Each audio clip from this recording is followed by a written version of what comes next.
Jay Shrek. I've already got Charlie right up here. A spiritual solution in a world in crisis. Welcome to another episode. It'd be number 11. Is that correct, Mr. Smith? Yes, it is. So here we go. A spiritual solution in a world in crisis. Finish strong podcast. Take the high ground. What's going on today, Mr. Smith? How you doing? I'm just excited to be here with my good friend, Jay Shrek. Well, you know, you brought up something today when we got ready to go about something that I said. You were listening to the podcast on the mountain. You were taking it to the mountain, as they say. So let's pull that up and see if I can pull that out with my limited skill. Let's see if I can't find that. Let's see what it says, and let's get started. Here we go. Jesus Christ, your Savior, will open his heart. All you got to do is ask, and it is that simple. What's up, Mr. Smith? What do you think about that? You're the one that brought that clip up. What do you think? Yeah, so, Jeff, last week's podcast was amazing, and I was hiking up the side of a mountain, and, well, first off, before I get into that, hey, I wanted to welcome you to our 11th podcast here. Like and subscribe as we're on this journey of moving forward together to finish strong in a world of crisis. But I was hiking up the side of the mountain, and I was listening to the podcast last week, Jay Shrek, and it hit me. It hit me when I heard you say that, and you said it actually another time in that podcast, and I was like, why is it so hard for people to ask for help? Why is it so hard for people to ask for help from Jesus, from God? So, like, I literally spent my whole hike thinking about this, and I said, we need to come back on the pod and talk about this, because last week we talked about 4 different person types, right? We talked about the simple, the fool, the wise, and then the scoffer, mocker, slash, the evil personality, 4 different personality types. And we were doing the deep dive in that. And then I was like, I need to do some serious research on this, Jeff, to prepare us this week to really have some really in-depth conversations about why we don't ask God for help, why we don't ask others as, our mentor, mentee, as we've discussed, for help. So I did a deep dive. I researched 66 articles with the Bible being a primary influence, as well as Christian influence and I came up with these 10 things of why people do not ask God the simple question, I need help. What would be the first thing that you would say would be the big block from somebody being able to say, help me?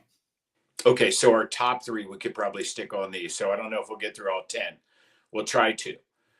And we'll do this in a David Letterman format, if you remember that. Top 10. So I got a surprise for you. So the first, and this is a powerful one, I think you all would probably guess this, is pride. Pride stops us from asking for help. Now, there's a verse that I wanted to bring up here. It's James 4:10. It's humble yourself before the Lord, and he will lift you up. Pride is a very difficult one to deal with. What do you think about pride? A lot of things that you're taught as a youth, is to stand up for yourself and never quit and never say die. And, all these things that were meant to be good things. They really were. They were meant to be good things. If you asked for help, to sign a weakness.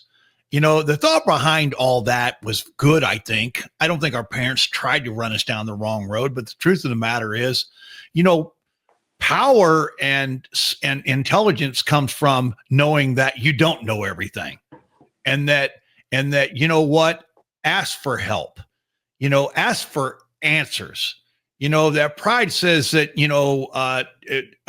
I can do this. I'm good enough to do this, instead of what can I encompass intelligence wise by just saying I don't know and learning from everyone.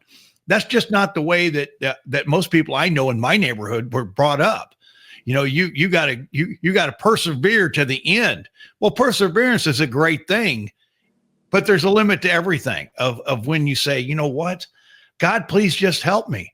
Well, I can't say that. Well, what if he does? What if he actually wants me to do work? I always tell people about the jailhouse prayer. I love the jailhouse prayer. And that is, if you get me out of this one, I'll never do it again. And you know what happened was he got me out of it. And you know what I did? The same stuff that I was doing before, and so God worked in my life even before I wanted his help. So he's there. He's always been there, but I have to ask for help. Well, what's blocking that is just me. I mean, I had to be in a state of mind where I'm like open to the fact that I'm willing to go to any lengths to get some type of vacation from this misery that I'm on. Yeah. Yeah. It makes me think of last week. We talked about the place you don't want to be. The person type is the mocker / scoffer. And I think that fits, pride fits in that hardcore. If you're a mocker and scoffer, you come from a perspective of maybe being more godlike, and you don't need anybody's help. And the interesting thing in my research, it really, the thing I highlighted was you feel weakness in asking for help. And so you feel like you're at a position of strength and it's weak to ask for help. In my mind, right, counterculturally, strength is really asking for help. This is where we need to switch this dynamic. And what I'm saying, so that's one piece. The second thing is that Satan, right, his fall from God was pride. He thought of himself as beautiful, just as good, whatever, boom, he falls out. And then, we're in a world of chaos right now. But as a part of that, but, pride is a very tough thing. It's not, I don't want to say I don't struggle with pride. It's not an outward thing, but, everybody has a little bit of pride, I would think. Well, here's the thing. It's kind of like with everything. We talked a little earlier about balance, right?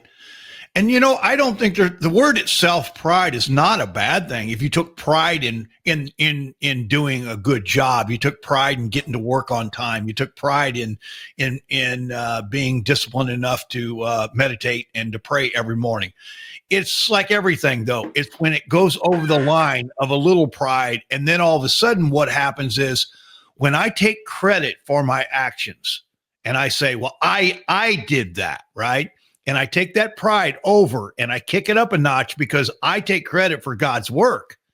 That's, I think, that I've always said, even with actors and musicians and people that do creative stuff, authors, there's nothing wrong with being a great actor or a great musician or a great songwriter. But when you believe that you did it, that you created that you put that together, then that's where the problem gets to be. I'm just a channel for God today, and I can take pride in the fact of that. Hey, I'm very proud of the fact that God works through me and that he allows me to do his work, but it's not my work. And that's what I have to make sure of. Yeah. Yeah. So if you're taking notes at home, out of our top 10, we call it David Letterman top 10 for people who remember that. Pride is our first word out of the top 10. Isn't there supposed to be glass glass that goes when you throw that back there? Do I throw it forward? I just throw it. No, it's back because he goes back to the windows behind him. Oh, okay. But glass breaks as he throws it through the window. Maybe you could, we can get that next time. Hey, this next one you were pretty passionate about when we were discussing this is fear. What's your take on fear? Let me read the Bible verse here first. For God has given us a spirit. For God has not given us a spirit of fear, but of power and of love and of sound mind. Fear is the evil corroding thread, I heard somewhere. And I believe that fear is worse than stealing. It causes more issues than anything else in my life is fear. And fear is probably the strongest thing that I work against at all and always have, right? You know, when I was a small kid, we haven't talked about this. This is fresh stuff, right? I was always afraid as a kid. I always thought there was a monster under the bed. I always thought that was always going to be the worst thing. I always thought I was going to die. I don't know where that came from. I have no idea. But I lived as a small child throughout my life. I looked at that and I lived with that fear, and it definitely it changed my direction of my life. It really did. And you know, it goes back down to there's only one solution for fear. There's only one solution, and to me there is. But before I get into my solution, what do you think? Yeah, so when I first saw fear, I thought about one of our first episodes, and we did an episode. It was around world in chaos and anxiety that people are experiencing. And I went through a whole bunch of data points. I don't know if you remember that. I was all in the data talking about percentages. And I remember one fact from a UK study on anxiety. And it was from the age of 18 to 22 or 18 to 24. And it said that in the past 2 weeks in that age category in the United Kingdom, that an individual, a child, a young adult at that age, some had not gone to an event they've been invited to because of anxiety. And I thought about, wow, like culturally that I didn't know. I mean, we're so anxious. I think we got into some of the different type of pharmaceuticals and the percentage of people are on pharmaceuticals because of anxiety. And it got me thinking like, man, like this fear and anxiety thing is real in our culture. You know, and I go back even when we talked earlier about fear. I don't know. I still to this date as an old man do not know where that came from. I don't know where it stemmed from. I don't know what it started. I mean, I lived in a house. There was 4 boys. It wasn't like I was by myself. I had a mother and father that were there providing. It wasn't like there was something there that I could pinpoint and say, oh, that's why I felt that fear, right? There was no reason. I still don't know to this date what it was. I still don't know what it was. And what I did was I chose other substances. And what I realized when I started to take those substances was that I didn't have fear anymore. And so when that happened to me, I was like, this is the greatest stuff ever. All of a sudden, all this anxiety, all this fear, all this stuff magically, Charlie, just went away. And so you can imagine an adolescent, I think I was 15, right? All of a sudden felt like my skin fit when it never did before. I was like, this is the magic elixir. I'm going to do this the rest of my life because this is the first time I've ever felt normal. And so I chased that for a long time because it was the greatest feeling ever not to live in fear. And so I understand when people fall into these traps because all of a sudden they feel like they're a part of the world versus being on the outside looking in. Yeah, so I have a personal experience with this too. After actually going through this, I started reflecting on my life and my youth. And my father passed away when I was younger. And I think one of the effects, whether it may be positive, but it could be viewed as negative, is I created financially a very safe world. We talked about budgeting last week. I created a very, I wanted a tight world around that because I knew what would happen if somebody passes away and the stress the financial stress. So all my life, that experience actually, I think I did it a little bit out of fear of what if something happened subconsciously. And I didn't really realize that that is kind of why I was very conservative from a budgetary standpoint, or buying a house and not being house poor and that type of stuff. It actually made up who I was. I think a lot of it was from that experience of knowing what that's like. I think a lot of times those childhood experiences really affect what and how we do. I've known other people that, experiences happen when they were in their youth. Still, they feel that pain as an adult, or even as an older adult. That stuff just doesn't float away, Charlie. That's what's amazing that I learned, was that it just doesn't go away. Those feelings in your head, about things that happen and situations, just don't go away. Those fears just don't go away on their own. And the thing is, I would never tell anybody not to plan, right? Not to be a good planner, right? Mm-hmm. But there's a point where you do your work and then you let God do his work. And your job is to do the work, and his job is to have the results. So it's still a specific thing. And again, when I said, what's the solution to fear? God.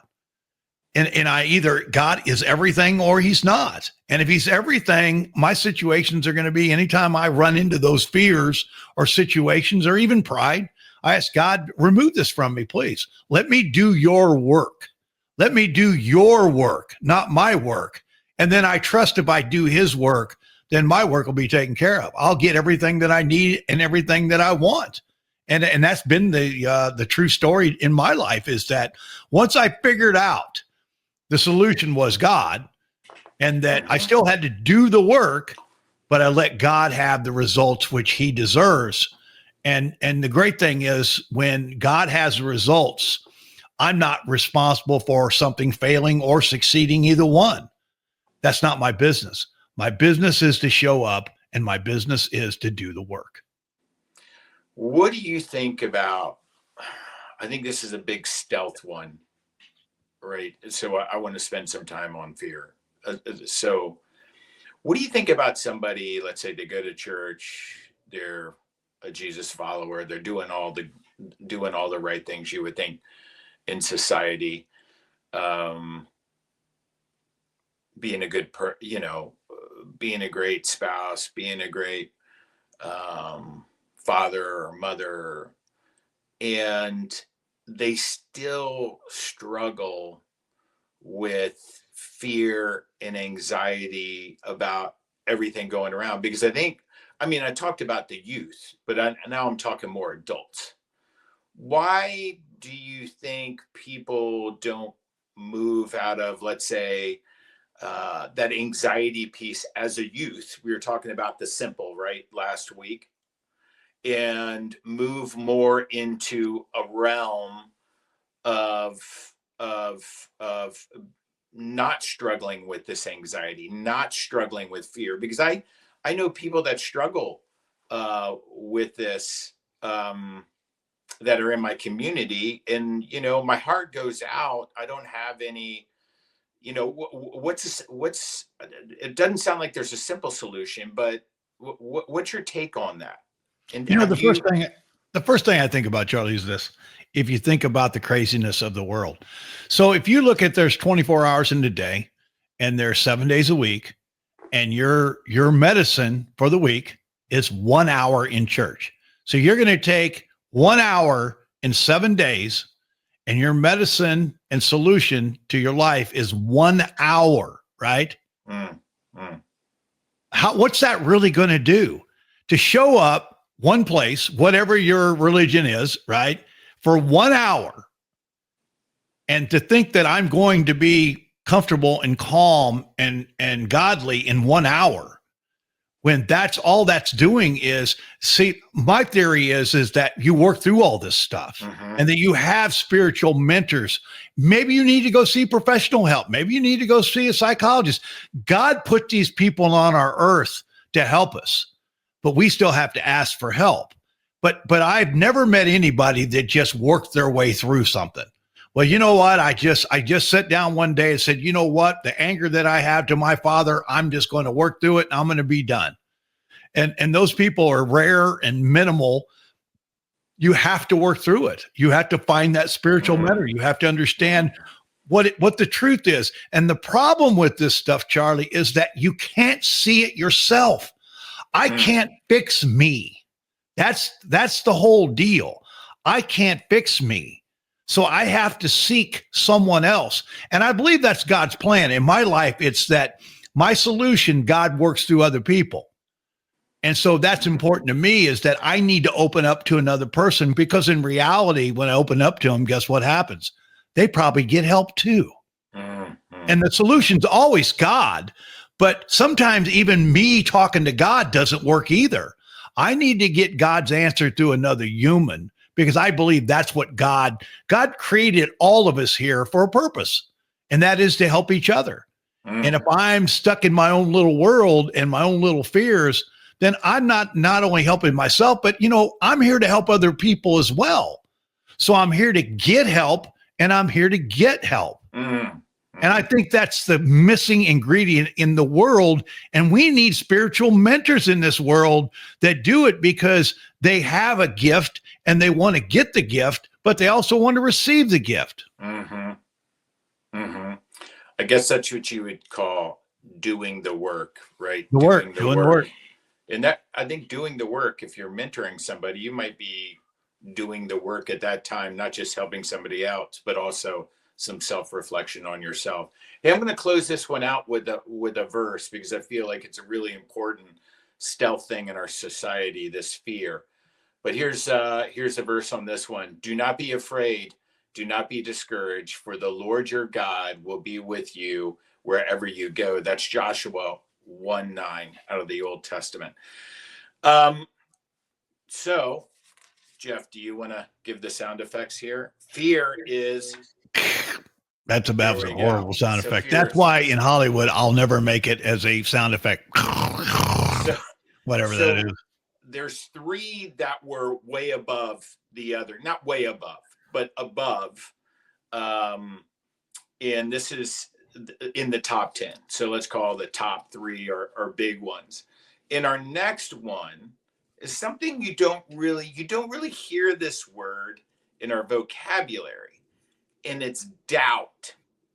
So doubt, I'll give you the verse up front here. It said, and Jesus said to him, if you can believe, all things are possible to him who believe. That's Mark 9:23. Doubt.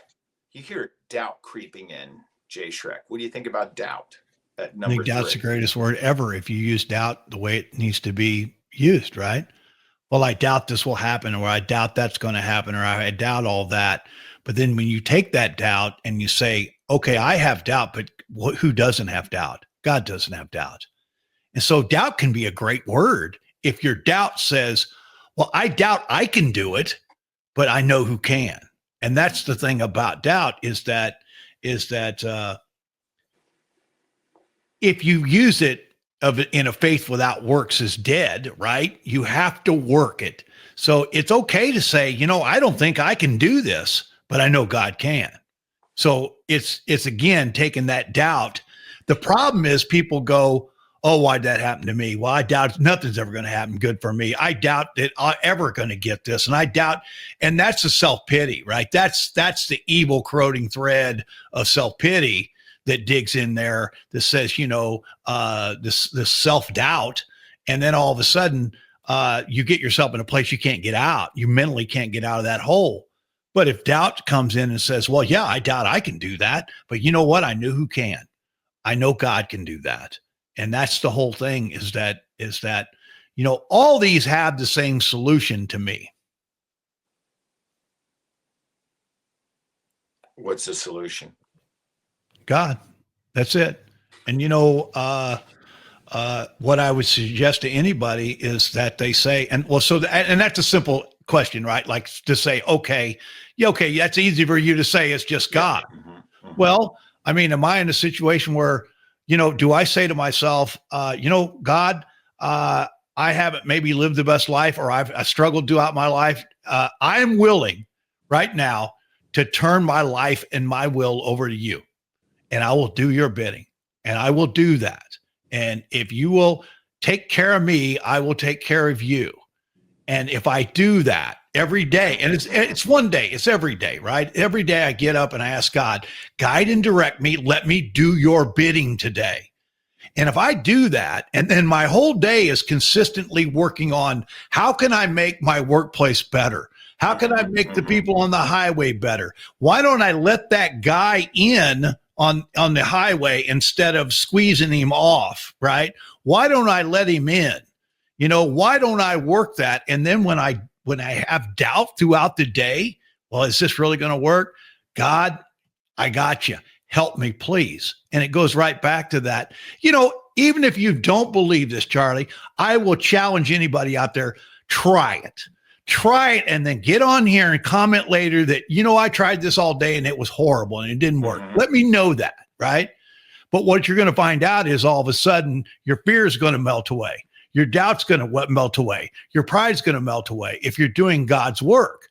And in turn, what God does is he provides you with everything you need.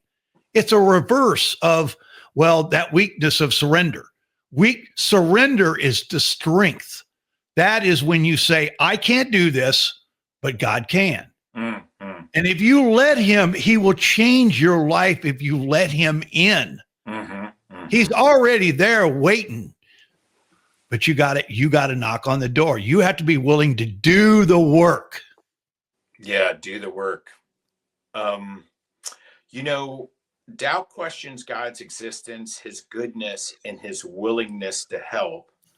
And you get one of those, why bother asking, right? That's from the spirit of being doubtful. Again, I don't hear people using that word a lot, doubt, but the opposite of doubt to me is faith. So when you have great faith, you have little doubt. So really, you almost have to do a check on your faith. How are you gauging from 1 to 10 with your faith in God? Your faith in your family members, your faith in just asking for help, right? This whole thing was the top 10 things that prevent people from asking God, help me. But you could also even trickle that down to asking your spouse for help, asking your pastor for help, asking a mentor for help, right? It's just having that honest conversation. And I guarantee you this, I told you this a little bit earlier, that if you're like in a small group setting, maybe you're doing a mission trip away or whatever, there's somebody that has to break the ice and just be real, and just expose themselves. And I think part of why you can't do that, right, is pride. You might fear rejection. And you might have doubt that somebody might not like you for whatever reason, for who you really are, not the perception of you seeing me, but really what's going on inside, right? And being real with people. I love to hang around with people that are real, right? And not superficial. But that's kind of how I put this. That's kind of how I'm leaving doubt right now. Do you want to finish up doubt for us? There'll always be a block from God somewhere, whether it be 1, 2, 3, doubt, whatever it might be on the list. And I was fortunate enough to be broken enough to be willing to go to any lengths, right? I was broken enough. And sometimes that's where you got to get to, is that you got to get to a point where you just am sick and tired of being sick and tired, regardless of what the situation is. You're just sick and tired of being sick and tired. And you have to break through that. You have to break through that fear. You got to break through that doubt. You have to break through that and be at a point where you're willing to go to any length to be able to be helped. And but you don't have to be broken to ask God help. That's the thing about this. You don't have to be beat to death to ask for help. But there's got to be a point where you just have to trust the fact that when you're in doubt, the answer is God. And when you and what I suggest to anybody, as we've already said, try it. Okay, I'll refund all your money double because you're not paying anything. So that's the easy part of it, right? But what do you have to lose, Charlie? Let's just say we're betting guys, right? Let's say we're living in fear. Let's say we're living in doubt. What do you have to lose to try? What do you have to lose to say, you know what? I don't believe Charlie Smith. I don't believe Jeff Schreckler. But you know what? What do I have to lose? I've invested nothing but my time. Try. Well, you have nothing to lose, and you should just ask God, because God says that in the Bible, like just reach out and ask for help and God, and have faith and pray to God that He's coming. Now that might happen just because you say it in 10 seconds later. So, this is about doing the work. Hey, I'm going to call 2-minute warning here. I felt like we would only get through the top three. The top three being pride, fear, and Jeff, doubt. That was horrible. So we went through the top three. I think we're going to have to part 2 this and get to the other 7 that are in there. But I thought that was real critical to go through these 3 things that hold us back from just asking for help. God, please help me. And I think we all should do some self-reflection on these 3 very things of how they prevent us from doing things. And so I would say, just an ending from my part and handing it off to Jeff, we love you. God bless you. And just do the work. And like Jay Shrek said, it's not about once a week. It's about every day. That's it. That's all I've got, Charlie. That's about all that we've got. We're ready to close this thing down, and I'll just lead it out. And I appreciate you, sir. Thank you very much. I appreciate having you in my life, and it's been a blessing. Thank you. Remember, whatever you've done, it doesn't matter. You've been forgiven, and all you have to do is as simple as say, you know what? God help me. That's it. And so break through your fear, break through your pride, break through your doubt, right? And just ask for help, and help will come. I will guarantee it. And again, money back guarantee on that. Jace Reck, Finish Strong Podcast. Adios, amigos.